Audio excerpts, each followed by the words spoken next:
you, Mr. Chairman. Welcome, Director Freeh. Nice to see you. And I want to just express my appreciation to you and your family for the sacrifices you made while you served as FBI Director, and also for your attention here today. You probably paid attention to the last several weeks of testimony before the 9/11 Commission. We had somebody here by the name of Mr. Clark, and somebody here about a week later called Dr. Rice. They didn't agree on much. They didn't see eye to eye on much. They didn't share many of the same opinions. They did agree on one thing, and that was that the FBI could have and should have done a better job than they did leading up to 9/11.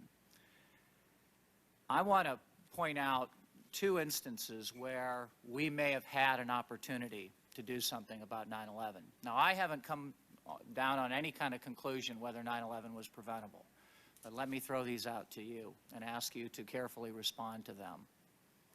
One's the Phoenix memo, which I'll get to. The other is an instance where you have just talked about the informants of developing informants, getting information, sharing information.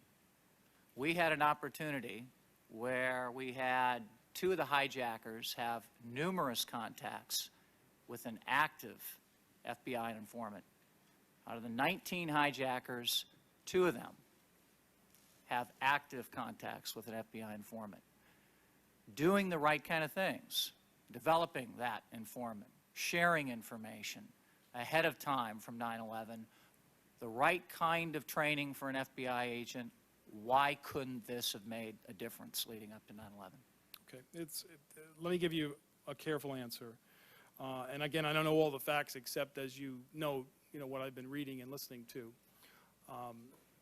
The presence of those 2 hijackers in San Diego and their intersection with the informant, obviously, a very fruitful opportunity for exploitation, intelligence, information, maybe in the best of all circumstances leading to prevention.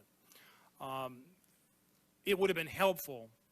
It would have been helpful for the FBI at that particular point in time to know the names of those 2 individuals. That the information which was generated in the January 2000 physical surveillance, not by the CIA but by a liaison agency, if that information and the initiation for that surveillance, which were phone calls to a central number, which you're well aware of, which plays a integral role not only in the East African bombings case, but also in the Cole investigation. The June meeting when 3 but not all of the photographs were disclosed to FBI agents, and the subsequent description of those events. If all of that had worked the way it could have worked, and that informant, as well as informants all over the FBI's domain, were tasked to find out information about 2 specific people, you could have had a completely different result. Now, some of that's speculation, but some of it is theory. Later on, we'll ask the representatives of the CIA and the FBI whether or not that meeting in Kuala Lumpur should have led to the sharing of some of that information and those names. Let me ask you another question. Here is a declassified copy of the Williams memo. And you said in an answer to a previous question that you thought things might have been handled the proper way. This agent asks that 2 things be done. One, that the FBI should accumulate a listing of civil aviation universities and colleges around the country and share these with the appropriate liaison. And 2, that the FBI should discuss this matter with other elements of U.S. intelligence community. Neither one of those is done. Now, I agree with you. This is not the roadmap to 9/11, but it's certainly asking to do 2 things to New York and headquarters. Neither one of them are done. Why not?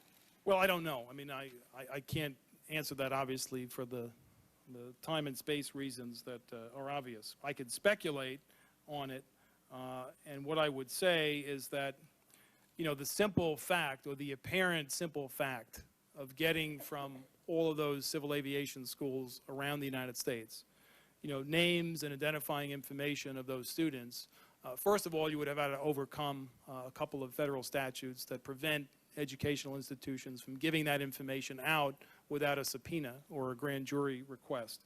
Assuming you could have done that. But Mr. Williams didn't do that in Phoenix, did he? I mean, he found out the trend in Phoenix without having to go around a statute or a law, right? Well, yeah, but what he's asking for is a national investigation that would direct itself to thousands and thousands and thousands of students who are from Arab countries who are taking flight lessons in the United States. I don't, again, I'm not privy to the information your staff is privy to.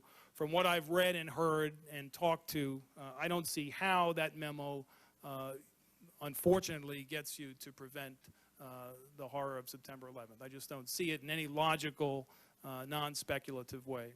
I'm not sure that it prevents 9/11 either, but it sure points out 2 or 3 things that could have been done more efficiently. Thank you, Mr.